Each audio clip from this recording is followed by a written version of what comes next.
مادری خانمایی که نفرین میکنن تو خونه خدای نکرده از ته قلبشون نفرین میکنن، شما بگید. همین که به زبون بیاری اثر میکنه. بعد تو اون حقیقت نوشته بود اگر مادری به بچهش بگه ان شاءالله ذلیل شید، این بچه به 30 سالگی نرسیده یا معتاد میشه یا فلج و به چشم خود خواهد دید. حواستو جمع کن. قرآن میگه وقولوا للناس حسنا، فقط مثبت صحبت. این قرآن ماست. وقت خونه های ما چی؟ 5 تا زن همسایه دور هم جمع شدن، از زندگیش اصلا تعریف نمیکنه، فقط میناله. ای آقا عزیزی، اصلا دو تا خانم، هاش خانم چه خبر؟ ای بابا چه خبر؟ چه خبر والله. شوهرم که بیچاره است، بچه‌م خنگه اینه باباش والله. داداشم کراکی والله.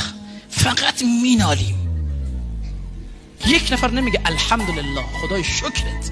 این شکرتم لازیدنکم و این کفرتم ان عذابی لشدید. تو شکر بگو اگه خدا زیادش نکرد. هر کس اینو داشته باشید، هر کس بگه من پادرد دارم، به ازای هر یک کلمه پادرد که میگه 1 ماه پادردش اضافه میشه. برای همین بعضی تا آخر عمر خوب نمیشه. من یه بار گفتم یه پیرزنه توی دنبالم گفت آقا عزیز یه لحظه. گفتم بله.